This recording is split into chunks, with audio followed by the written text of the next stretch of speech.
ये कहानी एक ऐसे लड़के के बारे में है जो 800 सालों तक एक कॉफिन में सोया हुआ था, लेकिन एक दिन जब वो जागता है तो देखता है कि ये दुनिया पूरी तरह से बदल चुकी है। अपने ओवरपावर्ड शक्तियों के बावजूद भी वो अब इस नए समय में एक आम लड़के की तरह इंसानों के साथ खुल मिल के रहने का फैसला करता है। लेकिन तभी उसके साथ कुछ ऐसा हो जाता है जो वीडियो में आगे आपको पता चलेगा। कहानी की शुरुआत एक जबरदस्त एक्शन सीन से होती है। एक भारी भरकम आदमी जिसका नाम है बाजुका अपने कंधे पर एक बड़ी सी गन लेकर बैठा हुआ है। उसके साथ उसका पार्टनर भी है जो पहली नजर में ही एकदम विलेन जैसा दिखता है। ये दोनों सुपर ह्यूमन है जिन्हें म्यूटेंट ह्यूमंस भी कहा जाता है। इनकी टीम का तीसरा सदस्य कंप्यूटर हैकिंग में मास्टर है जो दुश्मनों के सिस्टम को हैक करके उनके सीक्रेट जानकारी चुरा लेता है। ये सभी एक खतरनाक मिशन पर है जिसका खुलासा अभी तक बाकी है। अब टीम का सबसे कूल मेंबर एंट्री करता है, स्नाइपर मैन। उसकी स्पीड इतनी तेज है कि वो बुलेट्स तक को डॉज कर सकता है। अपने एक ही गोली से वो पूरे हेलीकॉप्टर को हवा में उड़ा देता है। लेकिन उनका ये मिशन फेल हो जाता है क्योंकि ये लोग एक खास कॉफिन की तलाश में थे। रात के सीन में कहानी हमारे मेन कैरेक्टर की ओर बढ़ती है जो चांद को देख रहा होता है मानो कुछ गहरे ख्यालों में खोया हो। सुबह शिमू नाम के एक लड़के को दिखाया जाता है जिसके हाथ में प्लास्टर होता है। उसके साथ उसका जिगरी दोस्त मानव भी है। जैसे ही वो दोनों स्कूल पहुंचते हैं उनकी नजर एक नए स्टूडेंट पर पड़ती है। इसे देखकर सभी लड़कियां वहाँ पागल हो चुकी थी। शिमू को महसूस होने लगता है कि इस नए स्टूडेंट के होते हुए अब उसके पास अटेंशन पाने का कोई मौका नहीं। इसी बीच राय के असिस्टेंट फ्रैंकिस्टाइन को दिखाया जाता है जो बताता है कि उसका माइंड कंट्रोल प्लान बिल्कुल अच्छे से काम कर रहा है और लोग अपनी पुरानी यादें भूल चुके हैं। तभी हमें एक फ्लैशबैक दिखाया जाता है जहाँ वो नया स्टूडेंट जिसका नाम है M21 असल में राय और फ्रैंकिस्टाइन के साथ था। उस पर यूनिटी के लोगों ने एक्सपेरिमेंट करके उसे एक मॉन्स्टर में बदल दिया था, लेकिन M21 ने यूनिटी को छोड़ दिया और इसी वजह से अब उसके पास लौटने का कोई जगह नहीं है। तो इसी मौके का फायदा उठा के राय उसे अपनी सिक्योरिटी गार्ड बनने का ऑफर देता है। साथ ही राय खुद भी इस स्कूल में एक स्टूडेंट बनकर एडमिशन लेता है ताकि वो इंसानों के बारे में बेहतर तरीके से जान सके। और धीरे धीरे राय शिमू और मानवों का अच्छा दोस्त बन जाता है। और यहाँ हमें पता चलता है कि राय कोई एक आम इंसान नहीं है बल्कि एक नोबलिस्ट है। और नोबलिस्ट क्या होता है ये तो हमें कहानी में आगे पता चलेगा। अब सभी दोस्त लंच करने के लिए कैफेटेरिया पहुँचते हैं जहाँ बाकी लोग खाने पर दूध पड़ते हैं, लेकिन राय बस अपनी चॉपस्टिक से खाने को खूरता रह जाता है मानो उसे कुछ समझ न आ रहा हो। राय कैफेटेरिया में बैठे अपने खाने को खू रहा था। जब उसके दोस्तों ने उसे पूछा कि वो खाना क्यों नहीं खा रहा तो राय मजाक में कहता है, मैं इंतजार कर रहा हूँ इस खाने को मल्टीप्लाई होने के लिए। और ये सुनकर सब उसकी बात पर हंसने लगते हैं। तभी अगले सीन में हमें फ्रैंकिस्टाइन और M21 को दिखाया जाता है जो छत पर खड़े बातें कर रहे होते हैं। फ्रैंकिस्टाइन सोच में पड़ जाता है कि समय कितना बदल गया है क्योंकि अब लोगों के दिलों में ज्यादा प्यार और अपनापन दिखता है। तभी पीछे से वहाँ राय आ जाता है और हमें पता चलता है कि राय सदियों से एक कॉफिन में सोया हुआ था और जब वो जागा तो पूरी दुनिया बदल चुकी थी। राय को अब तक समझ नहीं आया कि लोग किस चीज पे इतना बिजी रहते हैं जिसमें वो बैठकर गेम खेलने लगते हैं। इस बात पर फ्रैंकिस्टाइन हैरान रह जाता है क्योंकि राय असल में मोबाइल फोन की बात कर रहा था और बाकियों की तरह अब उसे भी एक स्मार्टफोन चाहिए। दूसरी ओर M21 भी अब धीरे धीरे इंसानों के बीच खुलना मिलना सीख रहा था। अगले दिन राय को उसका नया फोन मिल जाता है जो बिल्कुल ब्रांड न्यू मॉडल है और उसके दोस्तों ने उसका मोबाइल में अपने नंबर भी सेव कर दिया ताकि वो सबके साथ कांटेक्ट में रह सके। दूसरी तरफ M21 के टीचर्स के साथ भी अच्छा रिलेशन बनता जा रहा था और वो इंसानों को बेहतर समझने लगा था।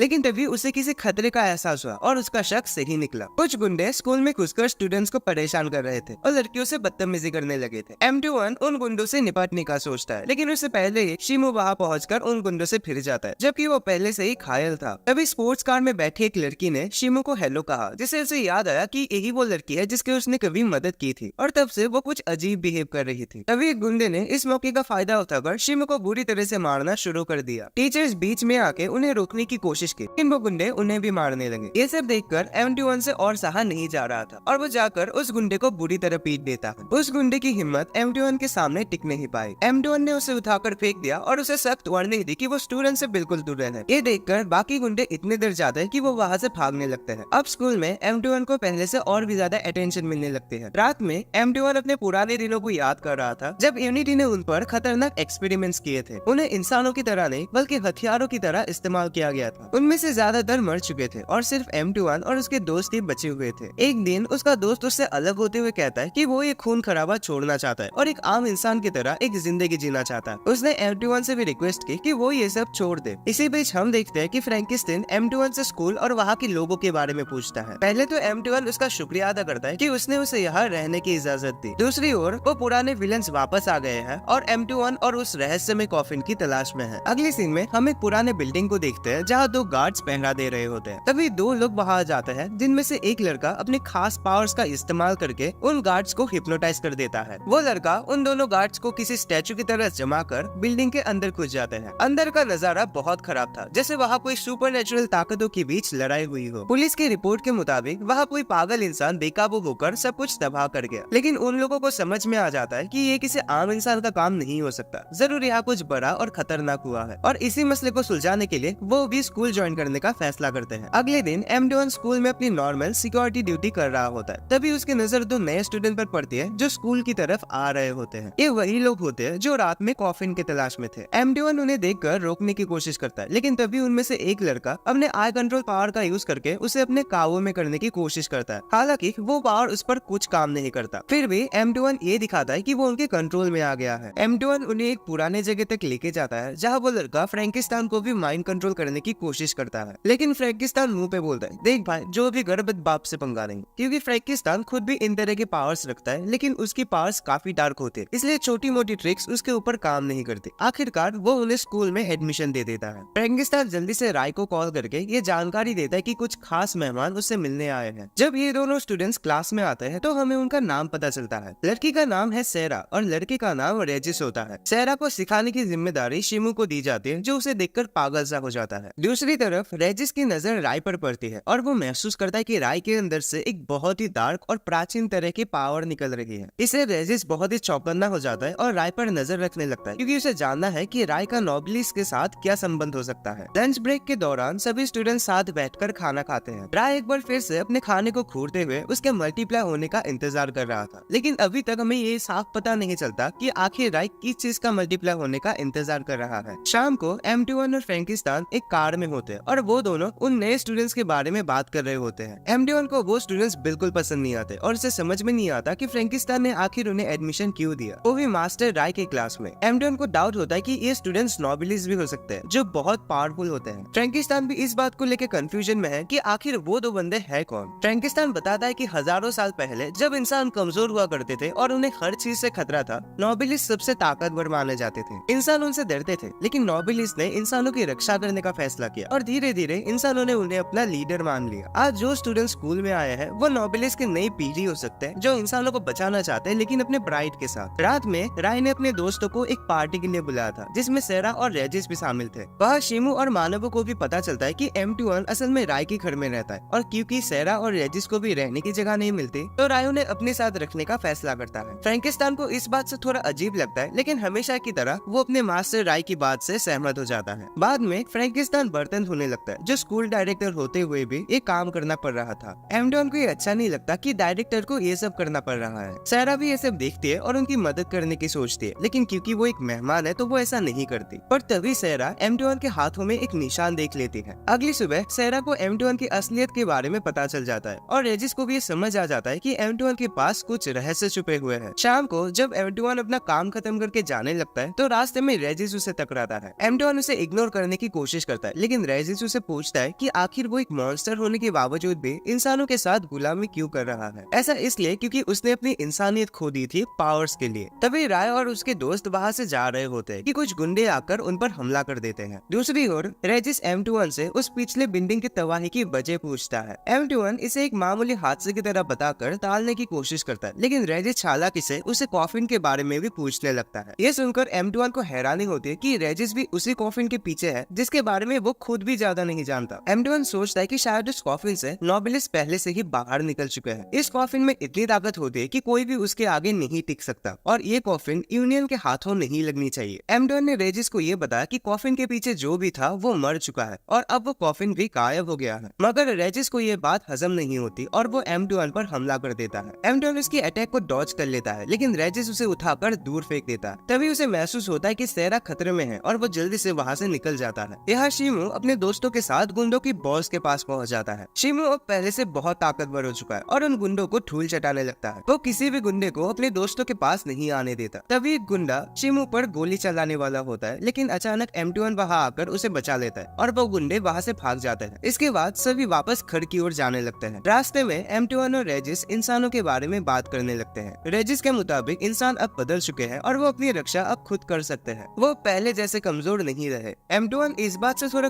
कंफ्यूजन में है कि रेजिस आखिर किस पीढ़ी से आता है, लेकिन वो ये तय कर चुका है कि अगर रेजिस इस दुनिया को कोई भी नुकसान पहुंचाने की कोशिश करेगा तो वो उसे रोकने के लिए सब कुछ करेगा। दोनों ही शर्त लगाते हैं कि देखते हैं कौन जीतता है। अगले सीन में हमें उन विलन्स को दिखाया जाता है जो उसी बिल्डिंग में होते हैं जहाँ से वो कॉफिन गायब हो गया था। उनका एक टीम मेंबर ताओ ये पता लगाने की कोशिश करता है कि आखिर ये सब कैसे हुआ और वो कॉफिन कहाँ गया। कुछ रिसर्च करने पर पता चला कि ये मिशन M21 और M24 को सौंपा गया था, लेकिन अब उनका कोई पता नहीं है। वो उन्हें मरा हुआ तब तक नहीं मानेंगे जब तक उनकी डेड बॉडी नहीं मिल जाती। वही रेजिस और M21 एक दुकान में नूडल्स को लेकर आपस में बहस करते हैं। रेजिस को लगता है कि M21 को ज्यादा नूडल्स मिल गए हैं और वो उससे उसका नूडल्स का बाउल मांगने की कोशिश करता है। इस हल्की फुल्की बहस के बाद रेजिस फ्रैंकिस्तान पर अपना माइंड कंट्रोल करने की कोशिश करता है, लेकिन फ्रैंकिस्तान पर इसका कोई असर नहीं होता। फिर वो राय पर भी माइंड कंट्रोल करने की कोशिश करता है, लेकिन उस पर भी इसका कोई इफेक्ट नहीं होता। इसे रेजिस सोच में पड़ जाता है कि आखिर उसकी पावर इन दोनों पर काम क्यों नहीं कर रही। सुबह होने पर M21 वापस अपनी ड्यूटी में लग जाता है। राय नोटिस करता है कि M21 में कुछ बदलाव आ रहे हैं। दूसरी ओर शिमु को उस दिन गुंडों से लड़ते हुए चोट लग जाते हैं और मानवों को लगता है कि अगर उस वक्त M21 वहाँ नहीं आता तो शिमु का खेल खत्म था। मानवों को ये भी लगता है कि शिमु सेरा के सामने शो ऑफ कर रहा था, जो उसे समझ में नहीं आता। तभी रेजिस और सेरा वहाँ आ जाते हैं। मानव रेजिस से दोस्ती करने की कोशिश करता है, जिसे देखकर शिमु को लगता है कि शायद मानव को लड़के पसंद है। इधर प्रिंसिपल के कमरे में राय और फ्रैंकिस्तान की मुलाकात होती है। फ्रैंकिस्तान रेजिस और सेरा की फैमिली के बारे में राय को बताता है और उनकी बुराई करते हुए कहता है कि उनकी फैमिली कमजोर है। तो राय फ्रैंकिस्तान को उन पर तोड़ मारने से रोकता है और बताता है कि चीजें हमेशा वैसी नहीं होती जैसी वो दिखती है। दूसरी ओर मानव अपने सर्वर्स पर काम कर रहा होता है। तभी ताओ नाम का एक हैकर उसके सर्वर्स को हैक करने की कोशिश करता है, लेकिन मानव भी कोई मामूली हैकर नहीं था। वो अपने सर्वर्स को हैक नहीं होने देता और इसे करते हुए उसे काफी मजा आता है। दोनों के बीच काफी टक्कर चल रही होती है और ताओ ये देखकर हैरान होता है कि इस दुनिया में उसे टक्कर देने वाला एक हैकर भी मौजूद है। लेकिन तभी शिमु गलती से लैपटॉप का वायर खींच देता है, जिससे उसका सर्वर बंद हो जाता है। पर मानव इस पर गुस्सा नहीं होता और बाहर चला जाता है। बाद में ताओ मानव को मैसेज करता है कि उससे मिलकर उसे खुशी हुई और वो उसे बाहर मिलने के लिए बुलाता है। ये देखकर शिमु को शक होता है कि शायद मानव किसी लड़की में इंटरेस्टेड है। दूसरी तरफ ताओ ने सर्वर हैक करके ये पता लगा लिया था कि M21 स्कूल में सिक्योरिटी गार्ड का नौकरी कर रहा है, लेकिन उसे M24 का कोई पता नहीं मिलता। इसलिए वो M21 को पकड़कर उसे पूछताछ करने का फैसला करता है। इसी बीच M21 और रेजिस एक बार फिर से किसी बात पर बहस करने लगते हैं। तभी फ्रैंकिस्तान गुस्से में आता है और उन्हें घर के कामों में मदद करने के लिए कहता है, लेकिन रेजिस और M21 इसके लिए मना कर देता है। पर फ्रैंकिस्तान चिल्लाकर उन्हें काम करने के लिए कहता है। जब सब काम में लग जाते हैं तो रेजिस देखता है कि राय चुपचाप वहाँ बैठा हुआ है, जिससे वो नाराज हो जाता है। हालांकि राय भी उठकर उनके साथ काम करने लगता है और ये देखकर फ्रैंकिस्तान शर्मिंदा महसूस करता है। अगले दिन फ्रैंकिस्तान M21 को प्रिंसिपल के रूम में बुलाता है और उसे एक कार्ड देता है जो उसकी महीने भर की मेहनत का इनाम था। बाहर निकलते हुए M21 सोचता है कि वो सिर्फ एक एक्सपेरिमेंट करने वाला सब्जेक्ट था, लेकिन अब वो इंसानों की तरह जिंदगी जी रहा है और उसे दोस्त भी मिल गए हैं। यही सब सोचते हुए जब M21 घर जा रहा होता है तभी शार्क और हैमर उसे रोकते हैं और उससे M24 के बारे में पूछताछ करने लगते हैं। M21 को गुस्सा आता है और वो शार्क से लड़ने लगता है, लेकिन शार्क एक स्पेशल यूनिट का मेंबर होता है, जिसे M21 लड़ाई में टिक नहीं पाता और बुरी तरह घायल हो जाता है। तभी रेजिस और सेरा वहाँ आकर शार्क से लड़ने के लिए तैयार होते हैं, लेकिन M21 बीच में आकर शार्क का अटैक अपने ऊपर ले लेता है क्योंकि वो रेजिस को कमजोर समझता है। इस लड़ाई में M21 बुरी तरह घायल हो जाता है। तभी उनका बॉस वहाँ आता है और शार्क को M21 को नुकसान पहुँचाने से मना करता है। वो उसे अपने साथ चलने के लिए कहता है और M21 भी रेजिस और सेरा की जान बचाने के लिए उनके साथ जाने को तैयार हो जाता है, लेकिन उसने शर्त रखी कि रेजिस और सेरा को कोई नुकसान नहीं पहुंचना चाहिए क्योंकि वो बच्चे हैं और इनका उसमें कोई हाथ नहीं है। रेजिस को ये देखकर गुस्सा आता है और उसे लगता है कि M21 ने उसे धोखा दिया है। दूसरी ओर मानव फिर से उसी हैकर से कांटेक्ट करता है और दोनों को एक दूसरे से कंपटीशन करने में मजा आता है। ताओ मानव को फिर से मिलने के लिए बुलाता है। इसी बीच रेजिस और सेरा फ्रैंकिस्तान के पास जाकर बताते हैं कि M21 ने उन्हें धोखा दिया और दुश्मनों के साथ चला गया। सेरा ने फ्रैंकिस्तान को बताया कि M21 ने उनसे कहा था कि वो उनके साथ मिशन पर था। अब उन्हें सब समझ में आता है कि यूनियन जिस कॉफिन की तलाश कर रही थी वो कोई और नहीं बल्कि राय था, और अगर यूनियन राय के पीछे पड़ जाते तो ये बहुत मुश्किल हो सकता है। दूसरी ओर हम देखते हैं कि M21 को किडनैप कर लिया जाता है और उसे टॉर्चर करके कॉफिन के बारे में जानकारी निकलवाने की कोशिश की जाती है, लेकिन M21 अब बदल चुका है और वो राय के बारे में उन्हें कुछ भी बताने से इनकार करता है। शार्क उसे बार बार मारता है, लेकिन उसके साथ वाला लड़का थोड़ा दयालु होता है और उसे पानी पिलाता है। उसे ये अच्छा नहीं लगता कि M21 को इतनी बुरी तरह से पीटा जा रहा है। आखिरकार M21 उन लोगों को कॉफिन के बारे में बताने के लिए राजी हो जाता है, लेकिन उसकी एक शर्त है कि उसे अपने साथियों के बारे में जानकारी चाहिए कि एक्सपेरिमेंट से पहले वो कौन थे। उनके बीच डील तय हो जाते हैं, लेकिन M21 को भूख लगती है और वो खाने में सिर्फ रामेन मांगता है। कहानी अब और भी कॉम्प्लिकेटेड होती होती जाती है। शिमू जो अपनी छोटी बहन की वजह से इन सारी झंझट में फंसा था, एक मामूली लड़का होते हुए भी बड़ी बड़ी घटनाओं का हिस्सा बन चुका है। जब शिमू और सैरा शॉपिंग पे निकलते हैं तो उन्होंने देखा कि कुछ गुंडे उस ब्लू बादल वाले लड़के को परेशान कर रहे थे। शिमू बिना किसी झिझक के उन गुंडों को पीटा और ब्लू बादल वाले लड़के ने उसे इसके लिए थैंक यू कहा। दूसरी तरफ हम देखते हैं कि मानव उस हैकर से मिलने आया था। वो पहला इंसान था जिसने ताओ के सर्वर्स के बैरियर तोड़े थे। ताओ ने मानव से कहा कि उसकी टीम में सब उसे सिर्फ ऑर्डर करते हैं और अपनी ताकत का घमंड दिखाते हैं। तो इस पर मानव ने उसे बॉस कहना शुरू कर दिया, जिससे ताओ हैरान हो जाता है पर वो खुश भी था। शाम को ताओ और ब्लू बादल वाला लड़का फिर से बात कर रहे होते हैं। ताओ ने बताया कि उसे लगता है कि उसकी बहन को यूनियन ने पकड़ लिया है ताकि वो उससे अपने मिशन करवा सके, इसलिए वो अपनी बहन को ढूंढने का फैसला करता है। दूसरी ओर हम देखते हैं कि M21 को फिर से टॉर्चर किया जा रहा था। शार्क उसे मारने वाला होता है लेकिन वो लड़का उसे रोक लेता है। उसे ये अच्छा नहीं लग रहा था क्योंकि वो जानता था कि शार्क ने पहले भी कई लोगों को मारा है। वो अपनी गन निकालकर शार्क को मारने वाला होता है लेकिन वो हैकर उसे रोक लेता है क्योंकि शार्क ये सब सिर्फ उसे भड़काने के लिए कर रहा था। अब रेजिस और सैरा की मुलाकात शार्क और हैमर से होती है, जहाँ शार्क ने रेजिस पर हमला कर दिया था। रेजिस बड़ी आसानी से उसके हर एक अटैक्स को डॉज करता है और अपने स्पेशल अटैक से वो शार्क को घायल कर देता है। शार्क को पहले से शक था कि रेजिस का M21 से कुछ तो लिंक है। हैमर ने शार्क को एक टैबलेट दी जिसे खाकर शार्क की पावर बढ़ गई, लेकिन रेजिस तब भी उसे आसानी से हरा रहा था। रेजिस मस्ती में शार्क के मजे ले रहा था क्योंकि वो उसे M21 का दोस्त समझता है। आखिर में शार्क और हैमर ने शिमू और मानव को अपने साथ मिला लिया। ये देखकर रेजिस ने हार मान ली थी और अपने टीममेट्स को उसके बॉस के हवाले कर दिया। जब रेजिस की आंखें खुली तो शार्क उसके सामने बैठा था। उसे देखकर रेजिस को बहुत गुस्सा आया क्योंकि उन्होंने धोखे से उसे हराया था। जब उसने M21 को देखा तो M21 ने उससे नजरें फेर ली। दूसरी ओर राय के दोस्त अब तक घर नहीं लौटे थे, जिसे फ्रैंकिस्टीन को चिंता हो रही थी। सैरा और रेजिस के बीच एक खास कनेक्शन था जिससे वो समझ गई कि रेजिस और बाकी लोग किसी मुसीबत में हैं और इसीलिए वो उन्हें बचाने के लिए निकल पड़ी। राय हमेशा की तरह बिना किसी रिएक्शन के कुछ सोचने लगा। दूसरी ओर शार्क अपने बॉस को बताता है कि रेजिस में कुछ खास है और उसका कनेक्शन उस कॉफिन से हो सकता है। शार्क ने उसे ये भी कहा कि मेडिसिन खाने के बाद भी वो रेजिस के सामने नहीं टिक पाया। M21 आराम से ये सब कुछ देख रहा था और उसने जाने से इनकार कर दिया। उसे कोई फर्क नहीं पड़ता था कि वो उसके साथ क्या करे क्योंकि उसका उन लोगों से कोई रिश्ता नहीं था। असल में M21 उन्हें बचाने की कोशिश कर रहा था ताकि वो उन्हें और लोगों में शामिल ना कर सके। शार्क ने गुस्से में रेजिस की गर्दन पर चाकू रख दिया, लेकिन इससे भी M21 पर कोई असर नहीं हुआ। शार्क चिढ़ गया और रेजिस को पीटने लगा, लेकिन तभी शिमू और मानव जाग गए। शार्क उन्हें भी मारने की कोशिश करता है पर तभी स्नाइपर आकर उन्हें बचा लेता है। शिमू ने देखा कि स्नाइपर वही आदमी था जिसकी उसने जान बचाई थी। तभी मानव ने ताओ को देखा और उसे बॉस कहकर पुकारा। ये देखकर वो लोग हंसने लगे क्योंकि ताओ उनके लिए एक नौकर जैसा था, लेकिन मानव उसे बॉस कह रहा था। इसी वजह से ताओ को बहुत बुरा लगता है लेकिन वो कुछ नहीं कर सकता। तभी शिमू और मानव की नजर M21 पर पड़ती है और वो हैरान हो जाते हैं। दूसरी ओर सैरा को रेजिस से सिग्नल मिल जाता है और वो उसे बचाने के लिए निकल पड़ती है। साथ ही राय और फ्रैंकिस्टीन भी उसके पीछे पीछे जाते हैं। अब कहानी और भी ज्यादा इंटरेस्टिंग होती जाती है। हैमर का खाना खत्म होने पर वो खाना लेने गया था और तभी शिमू ने M21 से पूछा कि उन्हें क्यों पकड़ा गया है और उनकी गलती क्या है। शार्क को ये सवाल पसंद नहीं आया और उसने शिमू को फिर से मारना शुरू कर दिया। जब सबने शार्क को रोकने की कोशिश की तो उनके बॉस ने उन्हें शार्क को रोकने से मना कर दिया, जिससे शार्क को और भी मौका मिल गया उन्हें खत्म कर देने की। दूसरी तरफ रेजिस ने उस डिवाइस को तोड़ने की कोशिश की जो खास तौर पर नोबिलिस को कैद करने के लिए बनाया गया था, लेकिन वो इस डिवाइस को तोड़ नहीं सका। उसी वक्त हैमर ने सैरा को हेडक्वार्टर्स में घुसते हुए देखा और उस पर बम फेंकने की कोशिश की, लेकिन सैरा इतनी ताकतवर थी कि वो इन छोटे मोटे हमलों से उसे कोई फर्क नहीं पड़ा। उसने उल्टा हैमर पर हमला किया जिससे हैमर को डर के मारे छिप जाना पड़ा। शार्क ने जब शिमू का गला दबाना शुरू किया तो मानव ने उसे रोकने की कोशिश की, लेकिन शार्क उसे छोड़ने के लिए तैयार नहीं था। अब इतने सारे नौटंकी देखकर M21 से और सहा नहीं जा रहा था। रेजिस ने भी M21 को उकसाया कि उसे अपने दोस्तों के लिए कुछ करना चाहिए। तभी M21 को अपनी पुरानी यादें वापस आती है और उसे महसूस हुआ कि उसके दोस्त ने उसके कंधे पर हाथ रखा है। इस एहसास के बाद M21 ने फैसला किया कि वो अब अपने दोस्तों को जरूर बचाएगा। M21 ने शार्क पर जोरदार हमला किया और शिमू को बचा लिया। मानव और शिमू M21 की ताकत देखकर हैरान हो गए थे। दूसरी तरफ राय और फ्रैंकिस्टीन बिल्डिंग के छत पर पहुंच गए थे, जहां स्नाइपर पहले से ही उनका स्वागत के लिए था। फ्रैंकिस्टीन ने स्नाइपर पर हमला किया, लेकिन स्नाइपर की स्पीड इतनी तेज थी कि फ्रैंकिस्टीन उसके आगे टिक नहीं पाया। स्नाइपर ने अपनी पावर बूस्ट करके फ्रैंकिस्टीन पर गन पॉइंट कर लिया। हैमर ने भी अपनी पावर बूस्ट करके सैरा पर एक बहुत बड़ा हमला करने की कोशिश की। शार्क ने M21 पर हमला किया, लेकिन M21 ने अपने दोस्तों को बचाने के लिए वो हमला खुद पर ले लिया, जिससे वो बहुत ज्यादा जख्मी हो गया। इस पर रेजिस को बहुत गुस्सा आया और उसने अपनी पूरी ताकत से डिवाइस को ओवरपावर करके तोड़ दिया। रेजिस ने शार्क पर हमला किया और उसे दीवार से टकरा दिया। हालांकि अब उनका बॉस भी फाइट में आ चुका था। उसने मेडिसिन खाकर अपने पावर को बूस्ट की और एक मॉन्स्टर में तब्दील हो गया। बॉस ने शार्क से उसकी एनर्जी लेनी शुरू कर दी ताकि वो खुद और भी पावरफुल बन सके। और ये सब पहले से ही तय था कि बॉस अपनी पावर बढ़ाने के लिए ऐसा कर सकता है, ना कि अपनी टीममेट्स की मदद के लिए। अब बॉस इतना पावरफुल हो जाता है कि उसने रेजिस को आसानी से हरा दिया, जिससे सभी लोग घायल होकर जमीन पर गिर पड़ते हैं। अब आता है कहानी में ट्विस्ट और हमारे हीरो राय की एंट्री होती है। राय को देखकर ऐसा लगता है कि उसे अपने ओपोनेंट को खत्म करने के लिए अपना हाथ भी हिलाना नहीं पड़ेगा। दूसरी ओर स्नाइपर ने अब फिर फ्रैंकिस्टाइन पर अपना गन पॉइंट करके रखा था, लेकिन फ्रैंकिस्टाइन अब अपनी असली पावर का इस्तेमाल करने का सोचता है। कहानी अब बहुत ज्यादा इंटेंस हो चुकी है। फ्रैंकिस्टाइन की डार्क पावर से स्नाइपर हैरान हो जाता है, लेकिन वो फ्रैंकिस्टाइन को जल्दी खत्म करना चाहता है ताकि वो उस लड़के को भी मार सके जो उसके साथ था। ये सुनते ही फ्रैंकिस्टाइन को ऐसा झटका लगा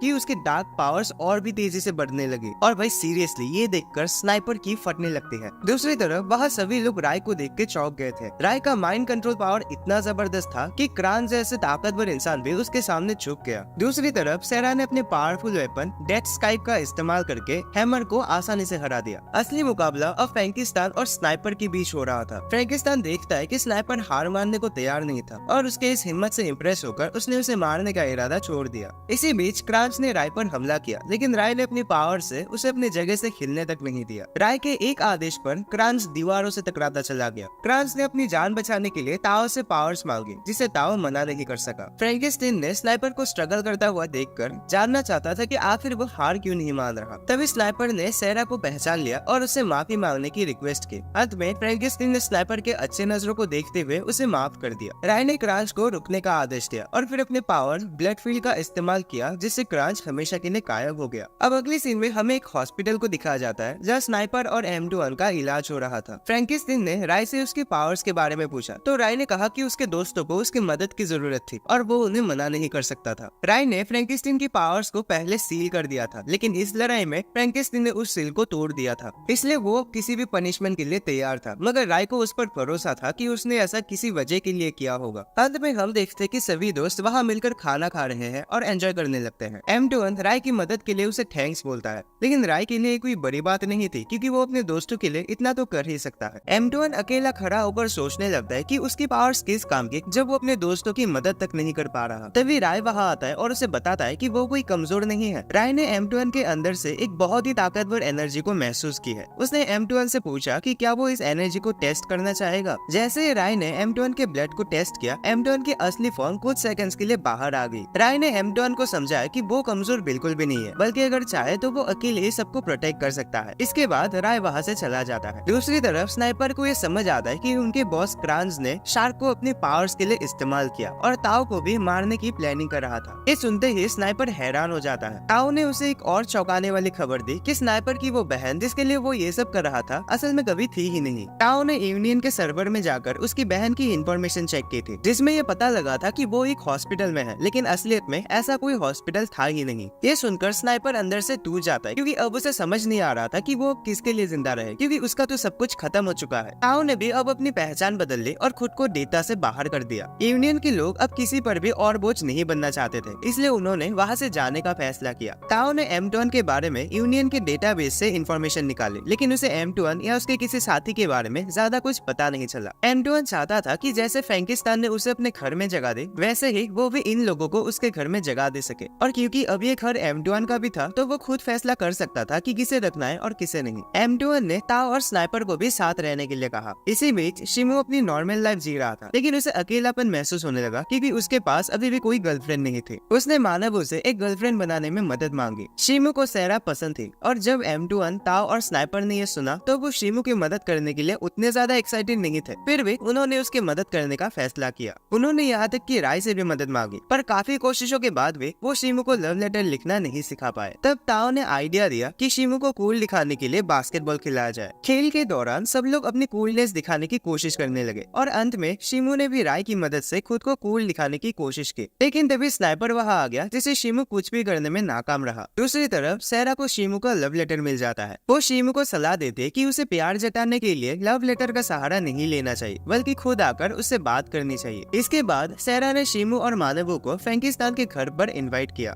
वहाँ फ्रैंकिस्टाइन ने बताया कि उन्हें शिमू और मानवू की मेमोरी इरेज करनी होगी। हालांकि राय ने उसे समझाया कि सिर्फ उन्हीं यादों को मिटाना है जिनमें उन्होंने उनकी पावर्स देखी थी, बाकी यादें वैसे ही रहने दो। दोनों ही इस बात के लिए मान गए और अगले दिन राय ने उनकी यादें इरेज कर दी। शिमू और मानवू अब अपनी नॉर्मल लाइफ में लौट आए थे, लेकिन उसी समय एक नया कैरेक्टर स्कूल के गेट पर एंटर करता है। वो आदमी रेजिस और सेरा को पहचानता था और उनसे सवाल करता है कि वो ह्यूमंस के साथ क्या कर रहे हैं। और बाद में हमें पता चलता है कि ये आदमी उनके क्लैन का लीडर है, जिनका नाम गैजेटेल है, और यहाँ तक कि फ्रैंकिस्टान भी उसे पहचानता था। असल में बात यह है कि रेजिस और सेरा कॉफिन से रिलेटेड जरूरी जानकारी जुटाने गए थे, लेकिन अभी तक उनकी कोई खबर नहीं आई थी और इसी वजह से अब उन्हें गैजेटेल को रिपोर्ट करना पड़ेगा। दूसरी तरफ कैरियस और रजक आपस में बहस कर रहे थे। दोनों को लगता है कि वही असली लीडर है। कैरियस के मुताबिक रजक सेरा की मदद करने की कोशिश कर रहा था, लेकिन रजक इस बात को इनकार कर देता है। तभी रजक का छोटा भाई रायल आ जाता है, जो सेरा की मदद करना चाहता है, लेकिन उसकी उम्र कम होने की वजह से वो कुछ नहीं कर पाता। रायल के बारे में खास बात यह है कि वो उनके क्लैन का अगला सक्सेसर बनेगा। यह गैजेटेल राय के पास पहुंचता है और उसे लुबिटिनिया के बारे में बताने लगता है। लुबिटिनिया वो जगह है जहाँ अभी सभी नोबिलिस रह रहे हैं। वहाँ की लॉर्ड को बदल दिया गया है और उनके नए लॉर्ड रेस्केरिया राय को काफी समय से ढूंढ रहे हैं ताकि वो उसे वापस बुला सके। जब राय इटर्नल स्लीप में चला गया था तो उसके बाद ही फॉर्मर लॉर्ड भी उसी अवस्था में चले गए थे और नोबिलिस के लिए इटर्नल स्लीप का मतलब मौत के बराबर होता है। पर फॉर्मर लीडर अपनी मर्जी से इटर्नल स्लीप में नहीं गए थे, उन्हें जबरदस्ती भेजा गया था और इसी वजह से लुबिटिनिया की हालत अब पूरी तरह बदल गई है। फ्रैंकिस्टान को पहले से पता था कि सेरा लॉर्ड क्लैन की नई लीडर है, लेकिन वो इस बात से हैरान होता है कि इतनी छोटी उम्र में वो लीडर कैसे बन गई। गैजेटेल राय को वापस चलने को कहता है, लेकिन राय उसे साफ मना कर देता है। दूसरी तरफ रेजिस और सेरा एम्टोन और बाकी सभी लोगों को गैजेटेल के बारे में बता रहे होते हैं। वो समझाने लगते हैं कि असल में गैजेटेल उनके ग्रैंडफादर है। बातचीत के दौरान वो फ्रैंकिस्टान के ऊपर भी डिस्कस करते हैं। सेरा को फ्रैंकिस्टान की बातें बिल्कुल भी समझ नहीं आती और उन सभी को फ्रैंकिस्टान काफी अजीब लगता है। वो एक इंसान से ज्यादा शक्तिशाली है, बिल्कुल एक नोबिलिस के बराबर, लेकिन उसकी असली पहचान अभी भी किसी को नहीं पता। यह गैजेटेल फ्रैंकिस्टान से कहता है कि वो ये कभी नहीं भूल सकता कि उसने नोबिलिस के साथ क्या किया था। फिर एक फ्लैशबैक सीन दिखाया जाता है जहाँ फ्रैंकिस्टान नोबिलिस को टॉर्चर कर रहा था। हालांकि फ्रैंकिस्टान खुद एक इंसान था, लेकिन उसके पास नोबिलिस जितनी ताकत थी। इस सीन से पता चलता है कि फ्रैंकिस्टान ने नोबिलिस के साथ कुछ बड़ा किया था, जिसे गैजेटेल अब भी नहीं भूल सकता।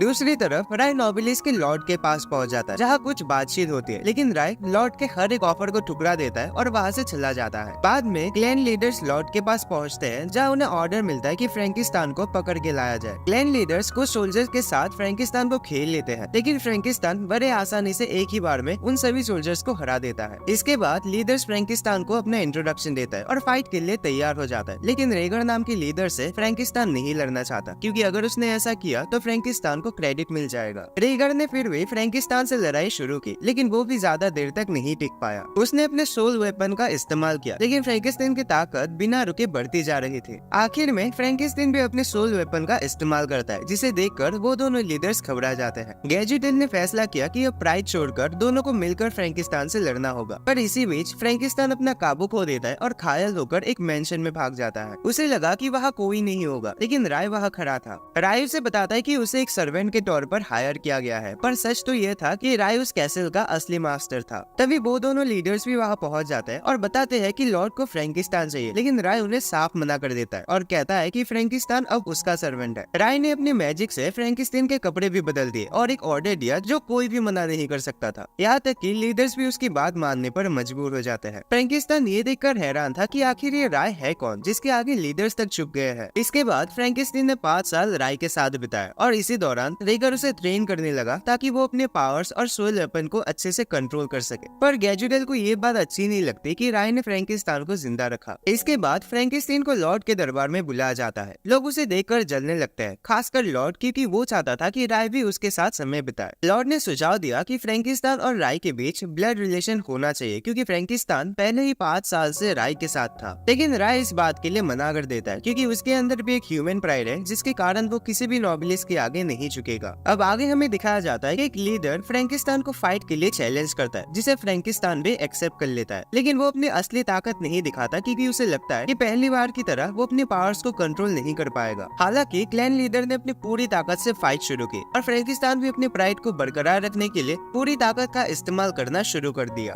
पर तभी फ्रैंकिस्टान फिर से अपने पावर्स पर काबू खो देता है और इस बार किसी भी लीडर के पास इतनी ताकत नहीं थी कि वो उसे रोक सके, और इसीलिए राय और लॉर्ड को खुद मैदान में उतरना पड़ा। लॉर्ड ने राय को फैसला लेने दिया कि फ्रैंकिस्टान को जिंदा रखना चाहिए या मार देना चाहिए। राय ने फ्रैंकिस्टान से फाइट की और उसकी पावर्स को कंट्रोल कर लिया, जिससे फ्रैंकिस्टान बेहोश हो जाता है। जब फ्रैंकिस्टान होश में आता है तो उसने देखा कि राय ने उसे नहीं मारा। उसे समझ नहीं आता है और राय से पूछता है है कि उसने अभी तक उसे जिंदा क्यों रखा है, लेकिन राय इसका कोई भी जवाब नहीं देता। वो बस फ्रैंकिस्टीन को चाय लाने का ऑर्डर देता है। फ्रैंकिस्टीन ने चाय में अपने खून की एक बूंद मिला दी। राय चाय पीकर फ्रैंकिस्तान से पूछता है कि क्या वो उसका लाइफ टाइम सर्वेंट बनना चाहता है, तो फ्रैंकिस्तान भी इस बात के लिए मान जाता है और उसी समय राय उसके असली पावर्स को सील कर देता है। अब बिना राय की इजाजत के फ्रैंकिस्तान अपनी असली पावर्स का इस्तेमाल नहीं कर सकता था। अब अगली सीन में हमें गैजुडेल को दिखाया जाता है, जो देखता है कि राय, फ्रैंकिस्तान और बाकी सभी कितने खुश है, और ये सब देखकर वो बिना कुछ कहे वहाँ से चला जाता है। फिर उसने रेजिस और सेरा को भी समझाया कि उन्हें अपनी जिंदगी अपने हिसाब से जीनी चाहिए, ना कि किसी और के कहने पर। इसके बाद गैजुडेल लॉर्ड के पास जाता है और बताता है कि रेजिस और सेरा ने उन्हें धोखा दिया है। लॉर्ड गैजुडेल को कैद कर देता है और इस बार रजक को भेजता है ये पता लगाने के लिए कि रेजिस और सेरा को सच में कॉफिन के बारे में कुछ जानकारी है या नहीं। अगले दिन सभी लोग अपने स्कूल के कामों में बिजी थे, तभी अचानक रायल वहाँ पहुँचता है। वैसे तो सिर्फ लीडर्स को ही वहाँ जाने की इजाजत थी, लेकिन रायल भी एक सक्सेसर था जो भविष्य में क्लैन का लीडर बनने वाला था। वो खुद रेजिस और सेरा को ढूंढना चाहता था और जिसके लिए लॉर्ड ने भी उसे परमिशन दे दी। स्कूल में एंटर करते ही सभी लोग उसकी तरफ देखने लगते हैं। रायल वहाँ कुछ लोगों से बात कर रहा था और उसे समझ आता है कि ये कोई आम इंसान नहीं है, बल्कि मॉडिफाइड डीमंस के बेटे हैं। तभी अचानक रायल M12 पर हमला कर देता है, जिसे वहाँ मौजूद कोई भी स्टूडेंट देख नहीं पाता, और उसी वक्त रेजिस और सेरा भी वहाँ आ जाते हैं। सेरा उसे पूछती है, तुम यहाँ क्या कर रहे हो? तो रायल जवाब देता है कि वो उसे अपने साथ ले जाने के लिए आया है। उसने ये भी बताया कि उसने कभी सेरा को प्रपोज किया था, लेकिन सेरा ने उसका प्रपोजल ठुकरा दिया, जिससे वो बहुत नाराज था। रायल रेजिस पर भी हमला कर देता है और बताता है कि उसे 10 सालों तक एक कमरे में बंद करके रखा गया था और अब वो एक नए इंसान के रूप में सामने आया है। लेकिन सेरा ने उसे भगा दिया और रायल भी बिना किसी लड़ाई के वहाँ से चला जाता है। रात में सेरा ने सबको बताया कि रायल असल में एक ट्रू ब्लड नोबिलिस है, उसके पास कई शक्तियाँ हैं और वो एक टाइम पर सेरा को प्रपोज कर चुका था। लेकिन जब सेरा ने उसे रिजेक्ट कर दिया तो उसने बदला लेने की कोशिश की, जिसकी वजह से उसके भाई रजक ने उसे 10 सालों तक कमरे में बंद करके रखा था। अभी इस डिस्कशन के बाद सभी अपने अपने कमरों में चले जाते हैं। यहाँ फ्रैंकिस्तान M21 और बाकी घायल दोस्तों का इलाज कर रहा था। वही रेजिस और सेरा की बातचीत हो रही थी। सेरा देखती है कि रेजिस कुछ परेशान सा है, तो रेजिस बताता है कि उसे सेरा की बहुत चिंता होती है। ये सुनकर सेरा वहाँ से चली जाती है। इसी बीच राय और फ्रैंकिस्तान भी आपस में बातें कर रहे थे। फ्रैंकिस्तान सेरा के पीछे जाने की बात करता है, लेकिन राय उसे रोक लेता है। वो कहता है कि अगर राय की असली पहचान सबके सामने आ गई तो वो मुश्किल में पड़ जाएंगे, इसलिए राय ने फ्रैंकिस्तान पर लगी वो सील हटा दी ताकि वो अपनी असली पावर का इस्तेमाल कर सके। यहाँ हम देखते हैं कि सेरा और रेल बातचीत कर रहे होते हैं। रेल सेरा को फिर से अपने साथ चलने के लिए कहता है, लेकिन सेरा साफ मना कर देता है क्योंकि उसे इंसानों के साथ रहना और उनकी जिंदगी को जीना ज्यादा पसंद था। पर रेल इस बात को समझ नहीं पा रहा था और गुस्से में आकर सेरा पर हमला करने वाला था कि तभी फ्रैंकिस्तान वहाँ आ जाता है और उसे रोक लेता है। अब फ्रैंकिस्तान और रेल के बीच एक भयंकर लड़ाई शुरू होने वाली थी। रेल अपनी पूरी ताकत का इस्तेमाल करता है, लेकिन फ्रैंकिस्तान बिना कोई ताकत इस्तेमाल किए आराम से उसके साथ लड़ते रहता है, लेकिन फिर भी रेल उसे हरा नहीं पाता। लड़ाई के दौरान रेल अपना सोल वेपन इस्तेमाल करता है। सेरा ये देखकर हैरान हो जाते हैं और सोचते कि आखिर रेल के पास सोल वेपन कहाँ से आया। दरअसल रेल अपने फादर से मिले सोल वेपन का इस्तेमाल कर रहा था, जिसे देखकर फ्रैंकिस्तान भी अपने सोल वेपन को इस्तेमाल करने का फैसला करता है और ये लड़ाई अब और भी खतरनाक हो गई थी। फ्रैंकिस्तान को एहसास हुआ कि अगर ये लड़ाई और लंबी चली तो पूरा शहर तबाह हो जाएगा। तभी रेजिस वहाँ आ जाता है और सेरा के साथ मिलकर वो लोग रेल पर हमला कर देते हैं। रायल जो सेरा से बहुत प्यार करता था, ये देखकर दुखी हो जाता है कि सेरा ने उस पर हमला किया। मजबूरी में रायल सेरा को बताता है कि असल में ये लॉर्ड का आदेश है और सेरा को किसी भी हालत में उनके पास जाना ही होगा। इसके बाद रायल सेरा को अपने साथ ले जाता है और जाते जाते एक हिंट देता है कि गैजुडेल अभी भी प्रिजन में है और वो उनके साथ होने की वजह से बहुत तकलीफ झेल रहा है। रेजिस ये सुनकर बहुत दुखी हो जाता है, लेकिन वो कुछ नहीं कर पाता और अब उनका अगला कदम सेरा को बचाने का था। यहाँ सेरा को लॉर्ड के सामने पेश किया जाता है, जहाँ वो सेरा से सवाल करता है कि उसने अब तक क्या क्या देखा, लेकिन सेरा कुछ भी बताने से इनकार कर देती है। लॉर्ड ने सेरा का दिल कंट्रोल करने की कोशिश की, लेकिन सेरा फिर भी उसकी बात नहीं मानी, जिससे उसकी जिंदगी खतरे में पड़ गई। रायल ये सब अपनी आंखों के सामने देखकर कंट्रोल नहीं कर पाता। वो बताता है कि उसने एक ह्यूमन को देखा था जिसके पास नोबिलिस जितनी ताकत थी, पर वो अभी भी कंफ्यूज है कि वो असलियत में एक ह्यूमन था या फिर नोबिलिस। इसके बाद सेरा को जेल में डाल दिया जाता है और लॉर्ड रजक को आदेश देता है कि वो गैजुडेल से पूछताछ करे। यहाँ हम देखते हैं कि फ्रैंकिस्तान और रेजिस सेरा को बचाने के लिए निकल पड़ते हैं। राय और उसकी टीम को पता चल जाता है कि लॉर्ड नोबिलिस का किंग है। इसी बीच M21 राय के बारे में जानने की कोशिश कर रहा था कि आखिर वो है क्या, नोबिलिस या फिर कुछ और। असल में नोबिलिस एक ऐसी शक्ति को कहा जाता है जो नोबिल्स के किसी भी नियम से परे होते हैं। नोबिलिस का पोजीशन इतना ऊंचा होता है कि वो लॉर्ड को भी चुनौती दे सकते हैं और राय असल में एक ट्रू नोबिलिस है। राय को अपने पुराने दिनों की कई सारी बातें याद आने लगती है, खासकर जब वो लॉर्ड से मिला था। इसी बीच फ्रैंकिस्तान भी आज के लॉर्ड से मिलना चाहता है। वहीं दूसरी ओर एक रिपोर्ट से पता चलता है कि रेजिस और कुछ मॉडिफाइड ह्यूमंस ने उनके ऊपर हमला कर दिया है। अब कोर्ट के सभी लोग समझ चुके थे कि अगर इतने सारे लोग लॉर्ड के खिलाफ हो रहे हैं तो जरूर कुछ बड़ी बात है, लेकिन किसी में भी हिम्मत नहीं थी कि वो लॉर्ड के सामने इस पर सवाल उठा सके। लॉर्ड अब गैजुडेल को सजा देने के लिए ऑर्डर देता है, क्योंकि अब उन्हें पता चल गया था कि गैजुडेल ने गलती की थी। हालांकि सभी लोग इस पर पूरी तरह से सहमत नहीं थे। लॉर्ड फैसला करता है कि गैजुडेल को इटर्नल स्लीप में भेज दिया जाएगा, जिससे सभी लोग हैरान रह जाते हैं। दूसरी तरफ राय और उसकी टीम ने एक प्लान बनाया था। रेजिस और M21 आगे बढ़ेंगे ताकि सबको डिस्ट्रैक्ट कर सके, और पीछे से ता और स्नाइपर बैकअप देंगे ताकि राय बिना किसी रुकावट के कैसल के अंदर पहुंच सके। पर तभी राय आकर उन्हें बताता है कि गैजुडेल और सेरा दोनों को जेल में डाल दिया गया है और जल्दी ही उन्हें सजा मिलने वाली है। रायल तुरंत हमला कर देता है, लेकिन M21 उसे रोक लेता है और रेजिस और बाकी सभी लोगों को आगे बढ़ने का इशारा देता है। इसी बीच सेरा प्रिजन से भागने की कोशिश करती है, लेकिन रास्ते में उसे रोजेरिया मिल जाती है। दोनों के बीच फाइट शुरू हो जाती है। वही रेजिस कैसल की ओर भाग रहा था, लेकिन कैसल के गेट पर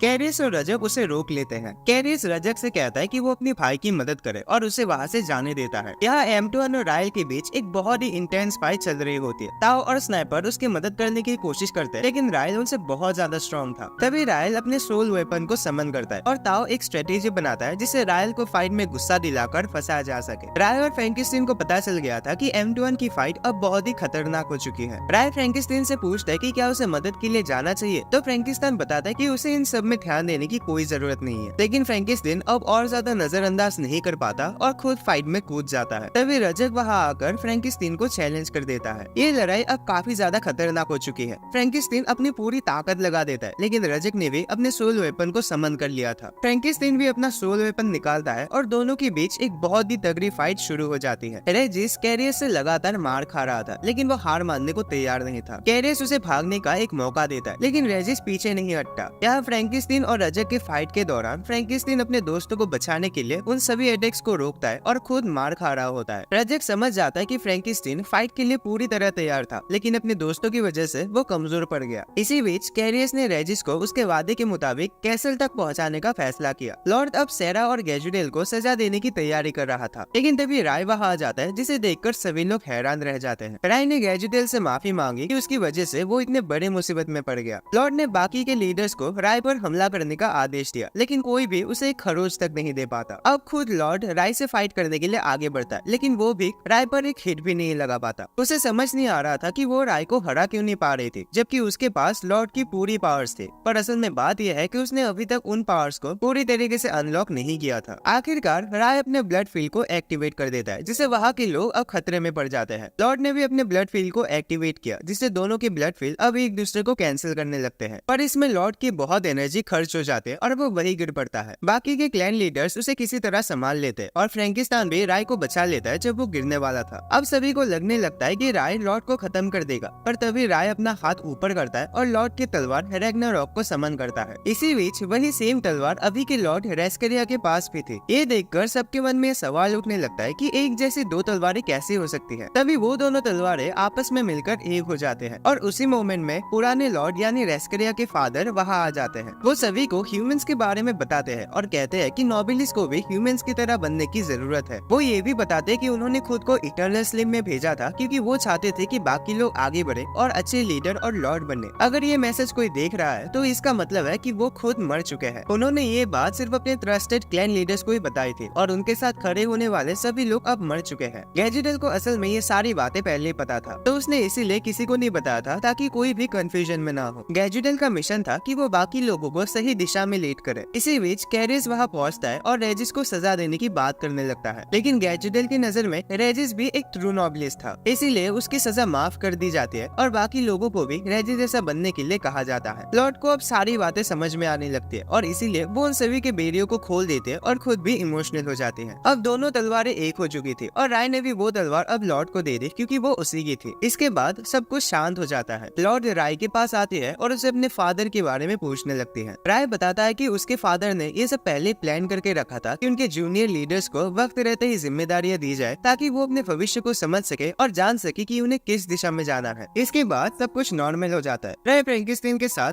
ह्यूमंस की दुनिया में वापस आ जाता है। रेजिस और सेरा को भी उनके साथ रहने की परमिशन दी जाती है और इसी के साथ ये एनीमे खत्म हो जाता है। तो वीडियो अच्छी लगी तो लाइक करना, चैनल पे नए हो तो सब्सक्राइब करके रखना एंड मैं तुम्हें मिलता हूँ एक और नए वीडियो पे।